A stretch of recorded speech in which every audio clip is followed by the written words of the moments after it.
if you've seen a quote on that, but dollar you strength, were just I would talking. think. Yeah, yeah. Yeah, you were talking a little bit about gold prices. Obviously, that's something. Yeah, okay, it's down about $4, 1641. Obviously, it's a huge question people have asked as we've seen a big run-up in gold over the last 4 years or so. And that's something that was definitely talked about this weekend here at Berkshire. Joe just talked about Charlie Munger's comment that civilized people don't buy gold. This weekend, I also got the chance to sit down with Berkshire board member and Microsoft chairman Bill Gates, and he's not a huge gold fan either. Listen in. Gold today was something that both Charlie and Warren made pretty clear they're not a big fan of. What about you? I'm certainly in that camp. Historically, I did have some silver investments that at a time Warren actually had some silver investments. He got out fairly quickly.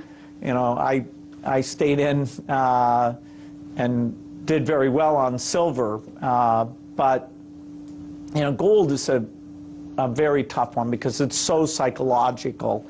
And if central banks or the IMF ever decided to take advantage, and I think countries need liquidity, you know, hey, there's an asset that's not doing anything for the citizens, and then you know, because it's purely psychological, it's not like people would say, oh, well, when it gets to $800 an ounce, people will buy 4 times as much jewelry. There's no nothing that steps in as a buyer at any price. It's just purely, oh, other people in the future will think it's worth more than it's worth today, which, you know, if you think the world is scary and people are going to panic, I'm not saying that theory doesn't exist, but there is no floor if ever people got a view. And you do, we had a invention session with some people recently.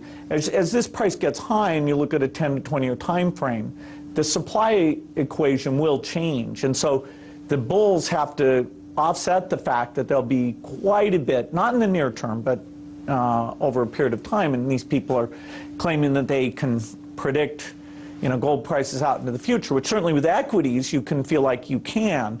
Well, there you have to understand the innovations in digital mining techniques or some new extraction techniques, which actually I think are pretty interesting, and I doubt many people factor that in. All right, we've never even talked about the supply picture, but he's talking about eventually being able to increase the supply of gold. You had a shareholder who asked you a question about gold over the weekend, and your response was pretty interesting. Berkshire versus gold, you want to talk about how that's performed over the years? Yeah, but we can go beyond that. But certainly, when we took over Berkshire, Berkshire was selling at $15 a share, and gold was selling at $20 an ounce. And gold is now $1,600, and Berkshire's $120,000. But you can take a broader example than that. If you buy an ounce of gold today and you hold it 100 years, you can go to it every day, and you can coo to it, and you can caress it, and you can fondle it, and 100 years from now, you'll have 1 ounce of gold, and it won't have done anything for you in between. If you buy 100 acres of farmland, it will produce for you every year. You can use that money to buy more farmland. You can do all kinds of things. For 100 years, it'll produce things for you, and you still have 100 acres of farmland at the end of the 100 years.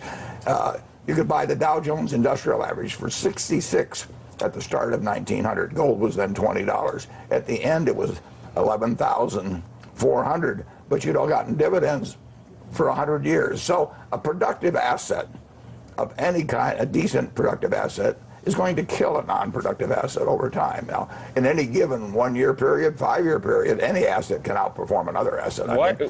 Tulips.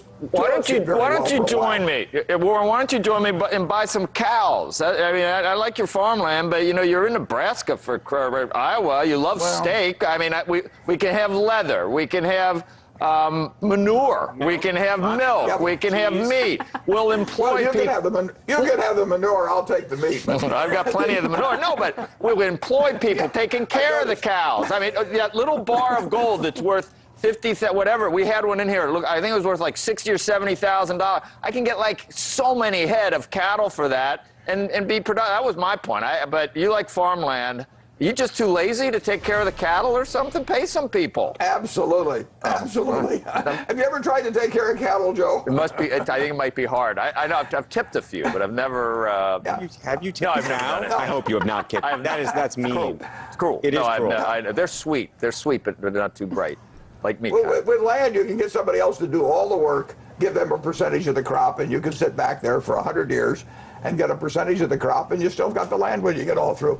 I will guarantee you that farmland over 100 years is going to be gold, and so are equities.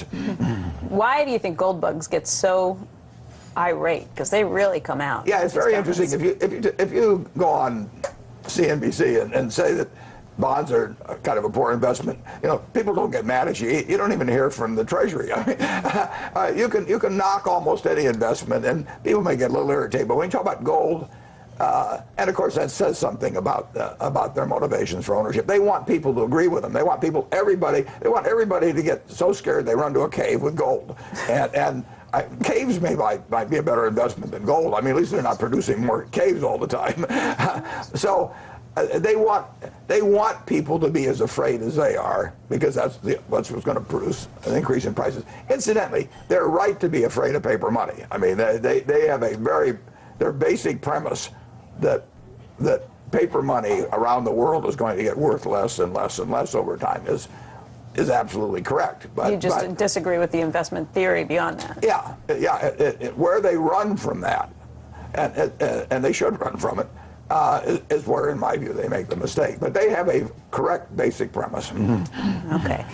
Guys, we'll send it back over to you. We do have a lot more coming up. Okay, thanks, Beck. And, of course, our conversation with Warren Buffett is just getting started this morning, so stay tuned. And up next, his thoughts on tech investments as Facebook officially kicks off its IPO roadshow today. And if you're just waking up, well, global stocks, they're coming under a lot of pressure overnight. Following that weekend elections in both France and Greece, U.S. equity futures sharply below fair value at this point. We're going to keep you up to speed as we march towards the opening bell.